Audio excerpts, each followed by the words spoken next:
Gênesis 3,15, se possível. Aqui na Igreja Cristã Verdade da Cruz nós fazemos séries de mensagens. Nós temos séries de mensagem por todos os livros da Bíblia. Nós entendemos que Deus ele revelou a sua palavra em livros. Deus não quis revelar a sua palavra em temas, e Deus não quis revelar a sua palavra em tópicos. Se Deus quisesse revelar a sua palavra em temas ou em tópicos, Ele teria feito.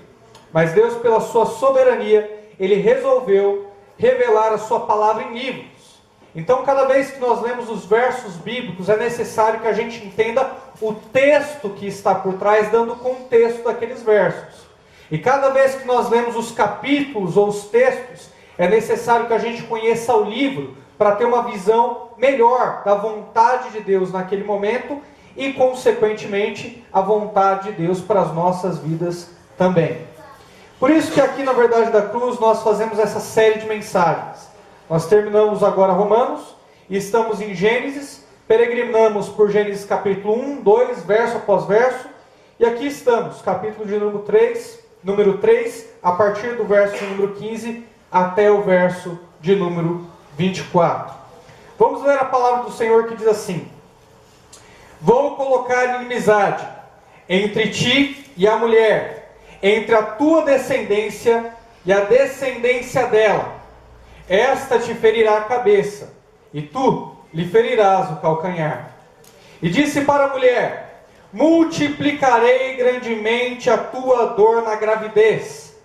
Com dor darás luz a filhos. O teu desejo será para o teu marido, e ele te dominará.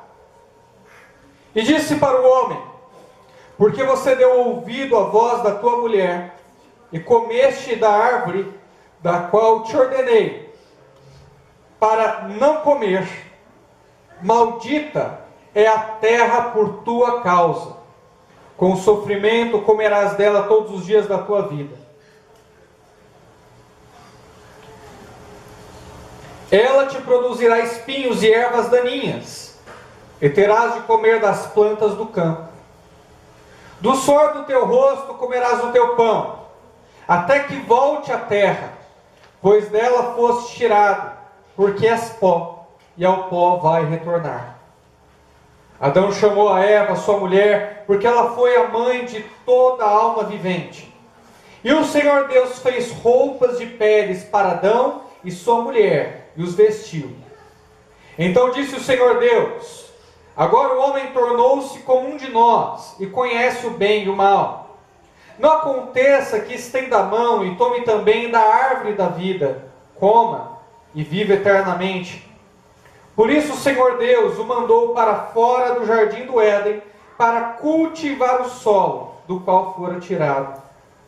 E havendo expulsado o homem, pôs a leste do jardim do Éden os querubins, e uma espada flamejante que se revolvia por todos os lados, para guardar o caminho da árvore da vida. Amém, irmãos? Até aí. Queridos, o tema da mensagem de hoje é quebrando maldições. Esse é o tema da mensagem de hoje, quebrando maldições.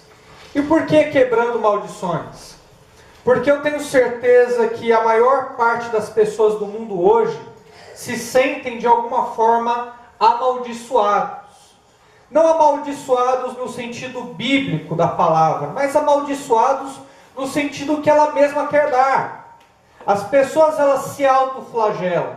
Elas têm uma visão reduzida de si mesmas e das suas conquistas. Algumas pessoas declaram assim: não, eu estou condenado a jamais ser bem-sucedido na minha vida profissional. Eu estou condenado a jamais ser feliz no meu casamento. Eu estou amaldiçoado com essa doença desde que nasci. E elas se sentem de alguma forma amaldiçoadas. No Brasil, esse contexto não é diferente. A maioria das pessoas elas se veem assim, destinadas ao fracasso, destinadas a algum tipo de dor. Eu já ouvi de muitas pessoas no meu ambiente de trabalho, no meu ambiente acadêmico: sempre que eu estou para conquistar as coisas, e as coisas acabam não dando certo, eu preciso fazer alguma coisa da minha vida, eu preciso ir para a igreja, ou eu preciso ir para o centro espírita, para quebrar essa maldição da minha vida, e de alguma forma poder ser bem sucedido nessa área. Não demorou muito para a religião descobrir que a dor das pessoas era algo lucrativo. Que o fato das pessoas se sentirem de alguma forma amaldiçoadas pela sua condição, dava dinheiro, dava retorno. E é por isso que nós temos nos pontos de ônibus hoje, em todo o estado de São Paulo, placas e mais placas. Mãe Joana, faz-se qualquer tipo de trabalho, tira o olho gordo, tira não sei o que, traga os objetos, e as pessoas gastam fortuna, seja no centro espírita, seja nessas igrejas ditas evangélicas, com campanhas e campanhas de quebra de maldição de todos os tipos, na vida financeira, vida familiar e vida matrimonial, enfim. As pessoas se sentem amaldiçoadas e a religião cobra caro para tirar esse tipo de maldição da vida delas. Mas não é isso que a palavra nos revela. A palavra nos revela que existe uma maldição terrível, sim, mas não é maldição de ser destinado a algum tipo de fracasso em alguma área da vida. A maior maldição que a Bíblia nos revela é o pecado, que está na vida do homem desde que ele nasceu, desde que ele é concebido.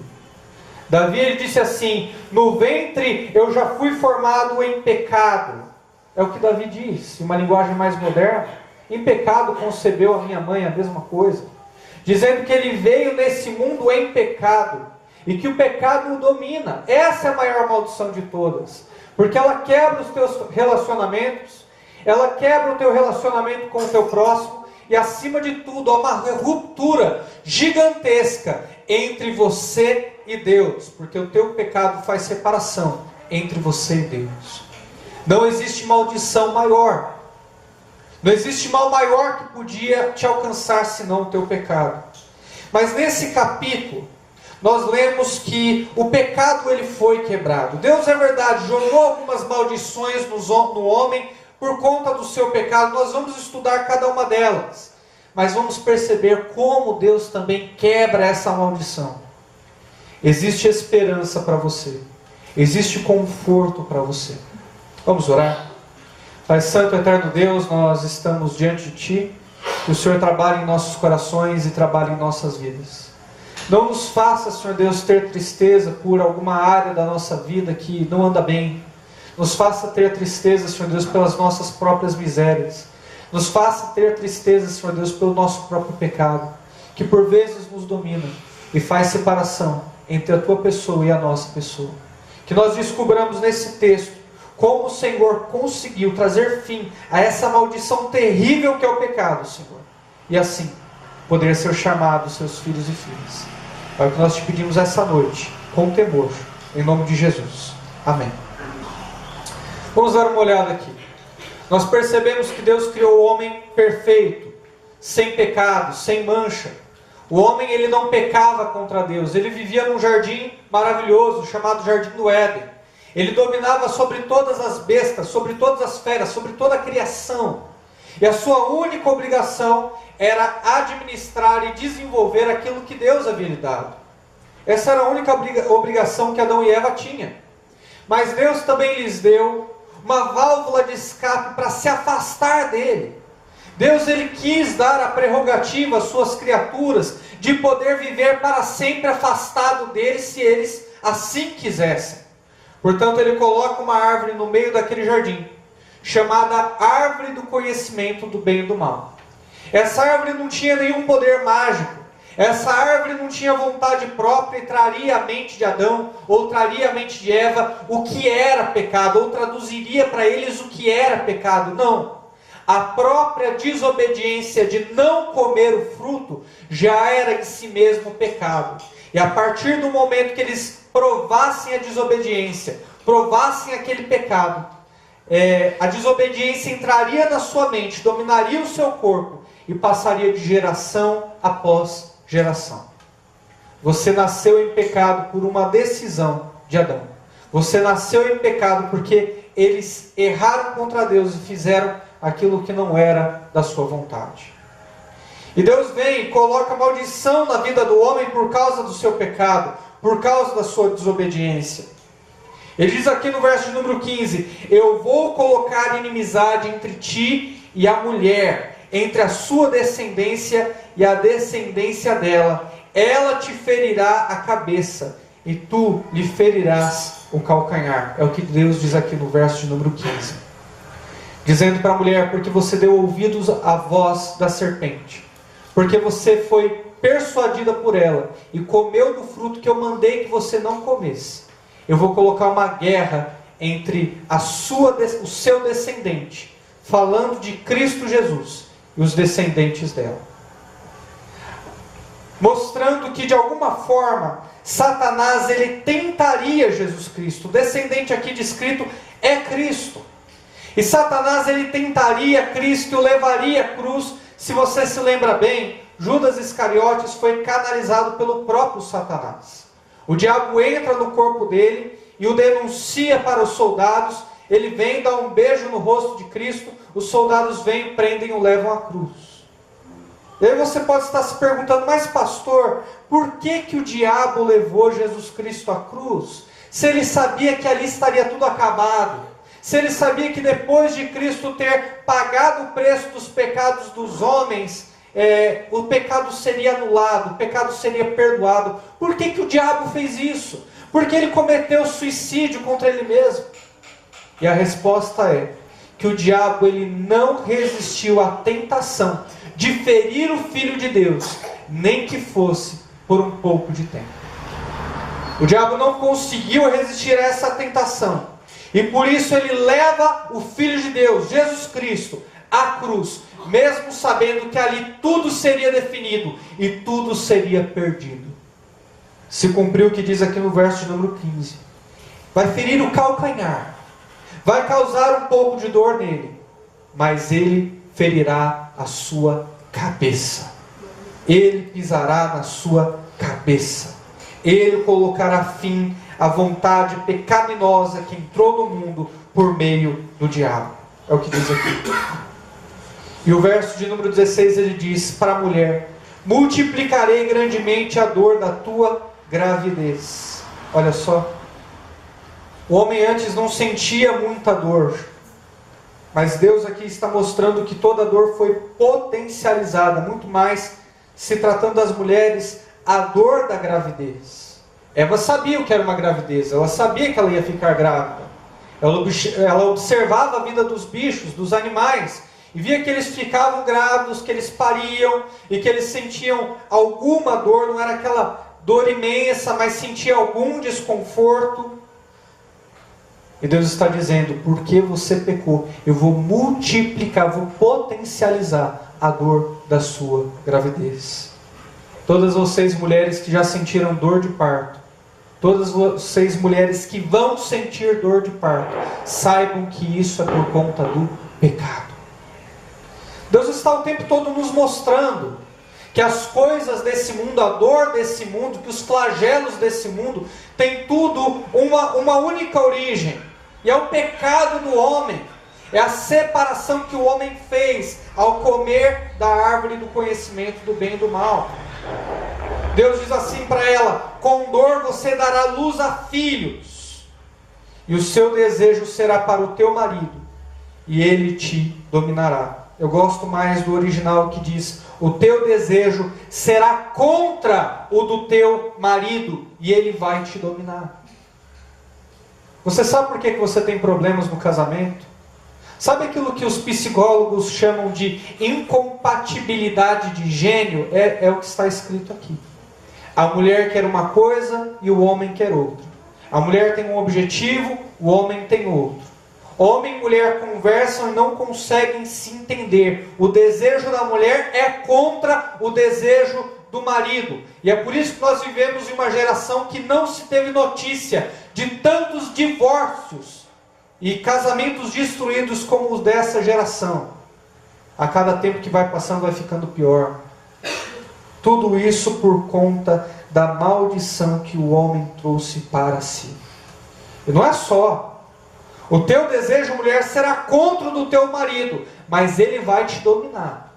Ele vai colocar você no seu lugar. Ele vai fazer aquilo que ele bem quer. E como é que o homem dominou a mulher em todos esses anos? Basta olhar para a história para perceber. O homem dominou a mulher através de força física, porque nós naturalmente somos mais fortes do que as mulheres.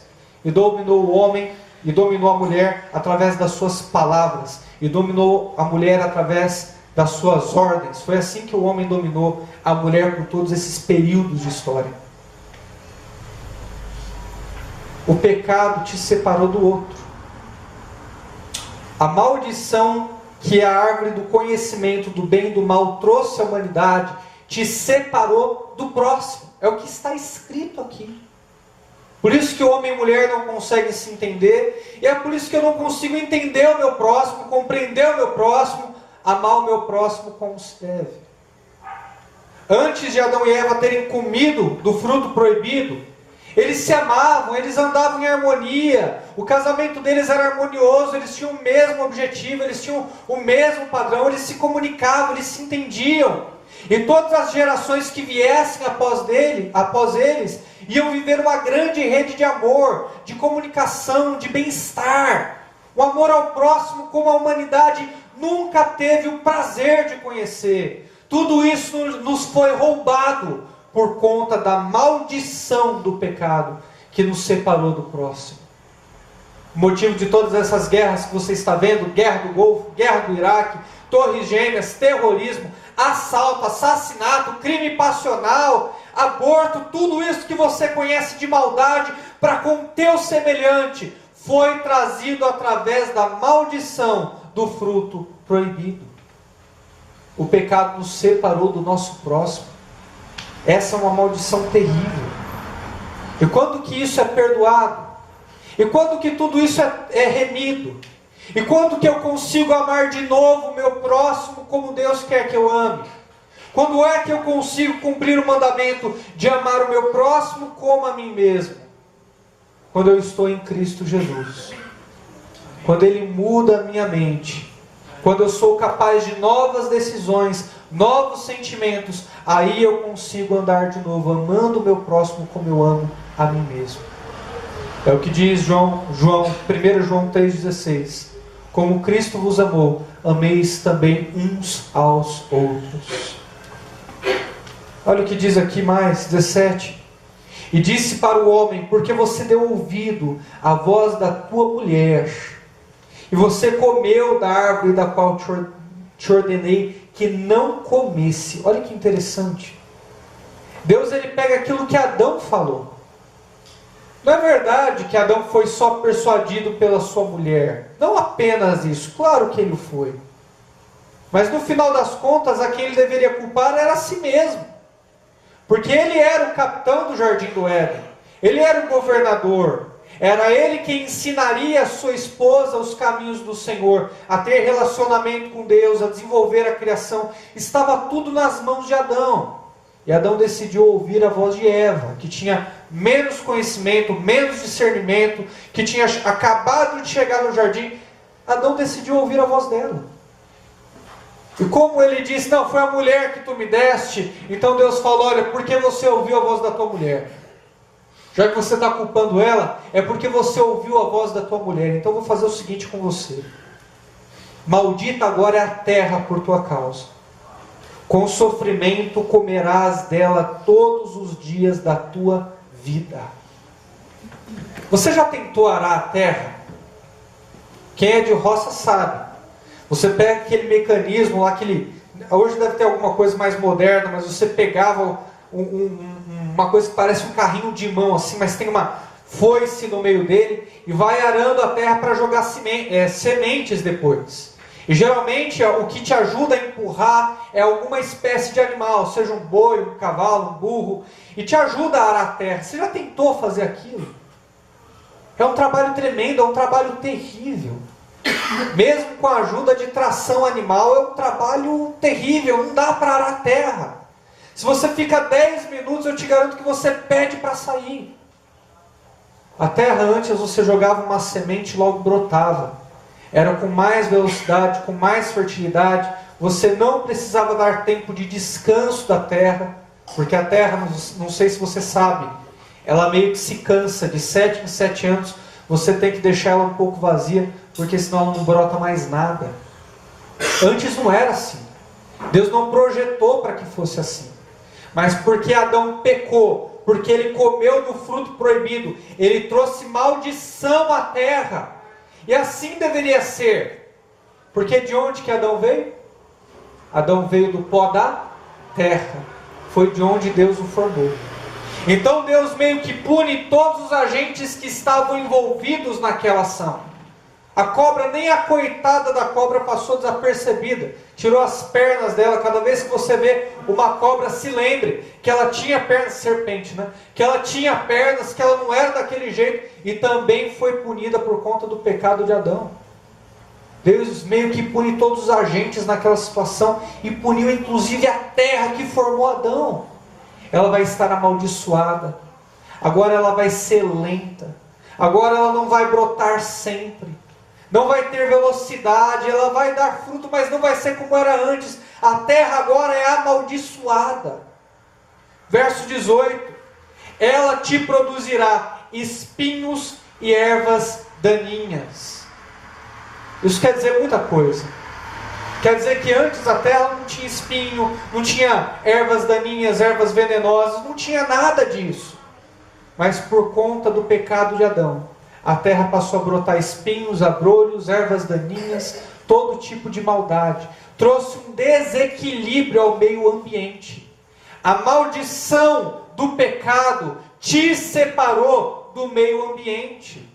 É por isso que dá trabalho arar a terra. É por isso que você foge de um leão, foge de uma onça, foge de um macaco grande, um urso. É por isso que você pega um peixe, por exemplo, o baiacu, você tem que saber onde corta, porque ele é venenoso, não dá para ingerir tudo. Todas essas coisas aconteceram. Esse desequilíbrio ocorreu por conta do pecado de Adão. A maldição do pecado te separou do seu próximo. A maldição do pecado te separou do meio ambiente. É por isso que nós estamos desmatando a Amazônia. É por isso que nós estamos, existem várias espécies animais que já entraram em extinção, que já acabaram. Tudo isso porque Deus nos separou do meio ambiente. O homem não consegue cuidar da criação que Deus lhe deu. E a criação não consegue mais responder ao homem. Isso é espinhos e abrolhos. 19. Do suor do teu rosto comerás o teu pão, até que você volte à terra, pois dela você foi tirado, porque és pó, e ao pó tornarás. Deus ama o trabalho. Deus formou o trabalho. O trabalho é propósito de Deus. Deus trabalhou. Deus formou todas as coisas que existem. Jesus Cristo mesmo declara que o meu Pai trabalha até agora e eu trabalho também. Jesus mesmo declarou isso.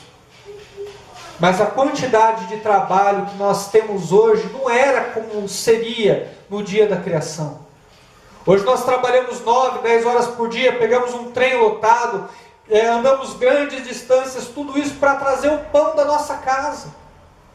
O trabalho no Novo Testamento virou um motivo de oração. Pai nosso que estais no céu, o pão nosso de cada dia nos dai hoje. Nós temos que orar, porque trazer o pão para casa não é fácil. Requer suor, requer cansaço, requer por vezes lágrimas, enfado. E nós temos essa doença do estresse que nos pegou e nos faz odiar o trabalho. Mas o culpado não é o trabalho em si, mas a quantidade de tempo que nós devemos investir no trabalho hoje. Deus disse para Adão: porque você pecou, porque você errou, eu vou trazer maldição sobre você, e a tua carga de trabalho será imensa. Adão traria mantimento para a sua casa, Adão conseguiria manter a sua família, mas seria com suor do teu rosto, seria com sacrifício, seria com muito trabalho, seria com luta. É isso que ele está dizendo aqui. O pecado nos trouxe esse estresse com relação ao trabalho. Adão chamou a Eva sua mulher. Adão chamou a Eva sua mulher. Não só, deixa eu dar uma olhada no verso número 19 aqui. E será assim até o final da vida. Olha só, nem aposentadoria o coitado teve. Será assim até o final da vida, pois dela você foi tirado, e porque é do pó você vai voltar ao pó. Então até os últimos dias de vida de Adão ele deveria trabalhar. Vamos agora para o 20. Adão chamou a Eva sua mulher. Olha só que interessante, hein, irmãos. Quem deu o nome de Eva foi Adão. Adão deu o nome para Eva. E aí, mulheres, vocês acham que se o seu marido tivesse que dar um nome para você, você acha que ele capricharia? Ele ia ter que pegar uma característica sua e te dar um nome. Qual característica sua ele pegaria? Se o casamento anda bem, né? Aí pega uma característica boa. Se o casamento não anda lá, essas coisas, ele pega uma má característica e dá para a esposa. Não. Adão foi criativo. Adão chamou Eva sua mulher. Por quê? Porque ela foi mãe de todo vivente. O nome Eva quer dizer mãe de todas as coisas, ou matriarca. Mãe de todas as coisas, ou matriarca. Um nome criativo. É a primeira mulher, vai ser mãe de todos, então vou dar esse nome para ela. Bem criativo. Muito bom. E olha só, irmãos. E o Senhor Deus fez roupas de pele para Adão e a sua mulher e os vestiu. Adão e Eva perceberam que estavam nus quando haviam pecado e decidiram fazer para si roupas de folha de figueira com artefatos vegetais que tinham ali. E eles fizeram essa roupa para eles, mas Deus parece que não estava satisfeito. Deus ele matou um animal, que não diz aqui que animal que era, mas vestiu Adão e vestiu a Eva e cobriu a sua nudez. Por que Deus fez roupa de pele de animal, sendo que Adão e Eva já estavam com a sua nudez coberta? Sendo que eles já haviam feito para si roupas de folha de figueira. Adão e Eva não estavam nada mais, nada menos que cobrindo o seu próprio pecado. Mas eles estavam cobrindo o seu pecado com alguma coisa que eles fizeram para si. Alguma coisa que eles haviam trabalhado, confeccionado, e assim iam cobrir o seu pecado. E aquilo irritou a Deus. Porque o homem não pode cobrir o seu próprio pecado. Eu quero dizer para você essa noite, que tem a maldição do pecado habitando no teu coração. Você não pode cobrir o seu próprio pecado. Não, pastor, eu posso sim. Eu vou andar em santidade, eu cubro o meu próprio pecado. Eu vou andar em obediência, eu cubro o meu próprio pecado. Você não pode cobrir o teu próprio pecado. Não há nada que você possa fazer, um ato bom, por melhor que seja, que vai cobrir toda a tonelada de maldade que existe no seu coração. Isso é uma tarefa impossível para o homem. Deus ele não pode simplesmente esquecer os teus pecados porque você fez obras boas, com intenções boas. Deus não pode passar uma borracha espiritual no seu passado porque você decide ter um futuro santo, porque você decide acertar tanto quanto for possível. Deus não pode fazer isso. Porque ainda que os seus atos sejam de alguma forma bons, ainda que as tuas obras sejam de alguma forma referência para os olhos dos demais, o teu pecado ainda está lá. E Deus ele não cobre o teu pecado porque Ele não é injusto. Ele não pode ser injusto, Ele não pode simplesmente esquecer o teu pecado. Não, a pessoa é boazinha, vamos esquecer esse pecado. Deus ele não age assim. E quis mostrar para Adão e Eva que o preço do pecado deles era a morte. Que o preço do pecado deles era sangue derramado. Como o autor de Hebreus diz, sem derramamento de sangue não existe perdão de pecados. Essa conclusão ele tirou daqui, desse verso. Deus derramou sangue para poder cobrir o pecado de Adão e Eva, mostrando para eles que algo deveria pagar o preço pelo seu pecado. Foi a primeira vez que Adão e Eva viram a morte de animais. Imagine como aquilo deveria ter sido terrível para eles. Deus meio que olhando para eles e fala assim: isso não vai ficar assim. E pega os animais e mata, eles urram na frente deles, abrem, tiram as peles e cobrem o pecado deles. Agora tá bom. Agora sim os seus pecados foram cobertos. Deus estava profetizando aquilo que ele já havia dito aqui no verso de número 15, que o descendente feriria a cabeça da serpente. Ele está falando de Cristo Jesus. Ele estava ilustrando e profetizando a sua mensagem, dizendo: ele vai morrer, ele vai cobrir o pecado de vocês, ele vai derramar sangue. De quem que ele estava falando? De Jesus Cristo, a segunda pessoa da Trindade. Sabe o que é interessante? É que nós olhamos para todo o contexto bíblico e nós percebemos que Satanás, o adversário das nossas almas, ele cai lá do alto do céu porque ele se orgulhou do seu coração. Ele viu que na criação do mundo não existia nada como ele. E aí ele olha para Deus e coloca no seu coração o desejo de ser igual a Deus. Ele se orgulha e Deus o tira dali. E quando ele cai, ele tenta Adão e Eva da mesma maneira que ele foi tentado. Ele diz assim: olha, comam do fruto proibido, comam dessa árvore, porque do dia que vocês fizerem isso, vocês vão ser como Deus. E Adão e Eva cobiçaram no seu coração o ser igual a Deus, e se orgulharam e quiseram ser igual a Deus, e comeram do fruto proibido. E aí nós vemos a segunda pessoa da Trindade, Jesus Cristo. Lá no Novo Testamento tem um verso que diz assim: sigam o exemplo de Jesus Cristo, que sendo Deus, não apegou-se ao ser Deus como alguma coisa que deveria se orgulhar, mas se fez homem e habitou entre nós. O que esse verso está querendo dizer é o seguinte: é que Deus não quis continuar sendo Deus, Ele acrescentou a natureza humana. A criação quis ser Deus, e Deus quis se fazer homem para poder nos resgatar. Deus se fez homem para que os filhos dos homens pudessem ser filhos de Deus. Olha que maravilha que está escrito nesses versos, irmãos.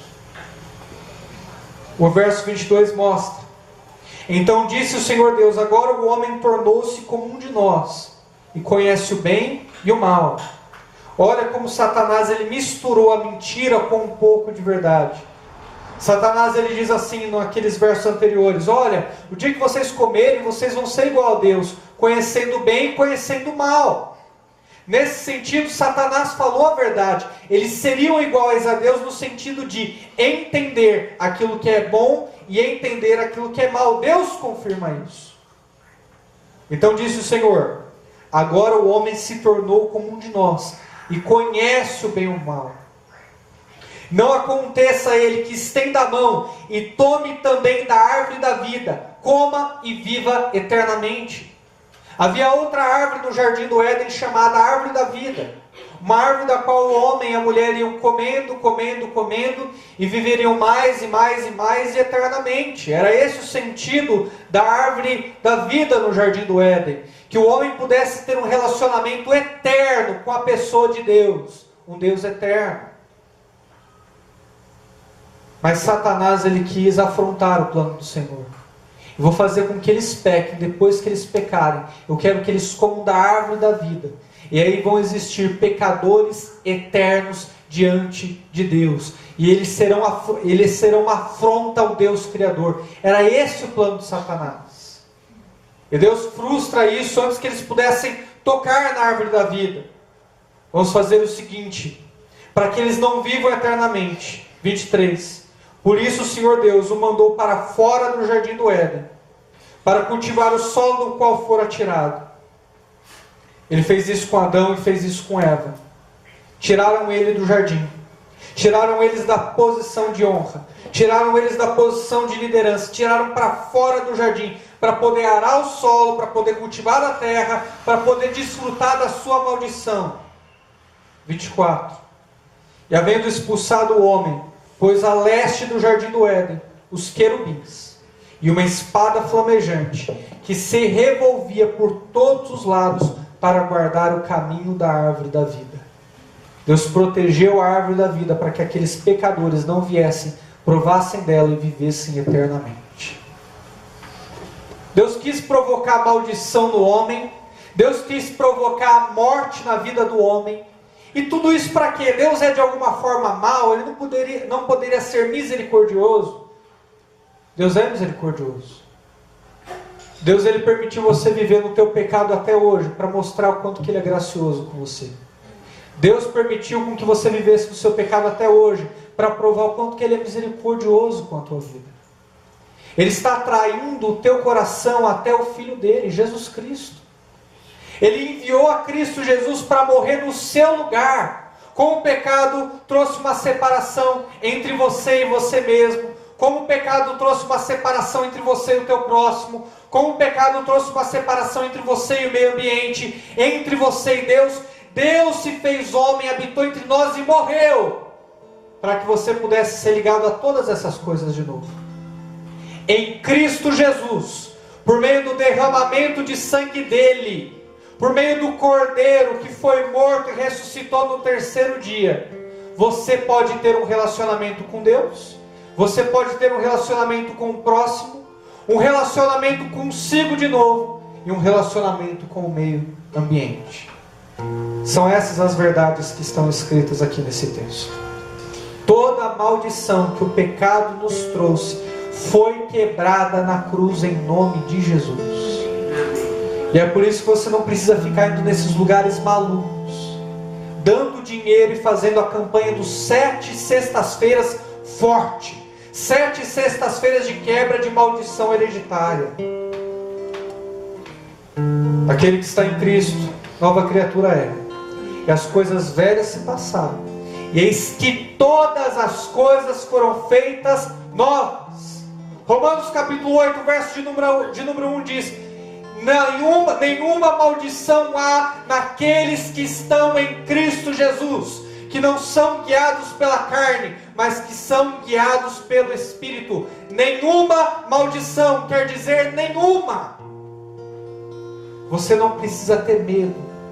Você não precisa acreditar que você foi destinado a ficar longe de Deus, que não tem esperança para você. Deus, ele te trouxe para perto dele. Deus te atraiu por meio de Cristo Jesus. Não é incrível, igreja? Que o início de todas as coisas, que essa série que nós estamos lendo, também nos mostra o fim de todas as coisas. E no fim, ele vence. Ele já venceu. Ele já te tornou mais do que vencedor. O fim é que Deus é triunfante. E você pode e vai reinar ao lado dele. Fique de pé, vamos orar a Deus.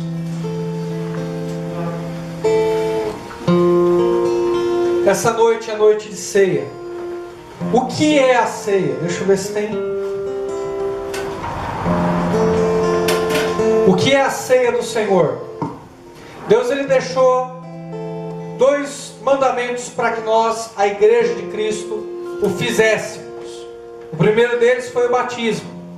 Aqui na Igreja Verdade da Cruz nós batizamos por imersão no nome do Pai, do Filho e do Espírito Santo. Isso significa uma evidência, uma prova para a sua comunidade, para as pessoas que estão ao seu redor, de que você morreu para esse mundo e ressuscitou junto com Cristo para viver uma vida santa e para fazer a vontade do Pai. A ceia, esse alimento que você está vendo, é algo que nós fazemos entre a igreja de Cristo Jesus. O pão, disse Jesus, representa o próprio corpo dele, mostra o próprio corpo dele, que foi esmagado na cruz do Calvário, por mim e por você, pelo meu e pelo teu pecado. E o vinho ou o suco de uva tem essa cor de maneira proposital, para nos fazer lembrar do sangue que foi derramado, sangue puro, sangue inocente. Não foi o nosso sangue, foi o sangue dele, para que o teu sangue não fosse derramado diante de Deus. Toda a ira de Deus caiu sobre Cristo Jesus, para que não sobrasse nada para você tomar. E seria interessante ter esse efeito estético, não? Logo depois de Jesus Cristo ter explicado o que era a ceia, ter mostrado que o pão era o corpo dele, como ele mesmo disse, eu sou o pão vivo que desceu do céu, ele ter dito, esse vinho representa o sangue que é derramado em vocês, façam isso em memória de mim. Quando ele disse essas palavras, logo depois ele foi levado à cruz, e o corpo dele foi moído, e o sangue dele foi derramado. Os discípulos viram o cumprimento daquele memorial. Hoje nós estamos olhando para esse memorial para trás, nós estamos olhando aquilo que ele fez, o preço que ele pagou, de forma que todos aqueles que podem cear são os que são batizados no nome do Pai, do Filho e do Espírito Santo, que são perdoados em Jesus, têm certeza da sua salvação, e que olham para dentro de si e percebem que tem sim pecado que foi perdoado na cruz, e que eles devem sim se arrepender e viver uma vida santa. Todos esses são convidados e convidadas para se assentar à mesa de Cristo Jesus e cearmos juntos e com Ele na presença do Eterno.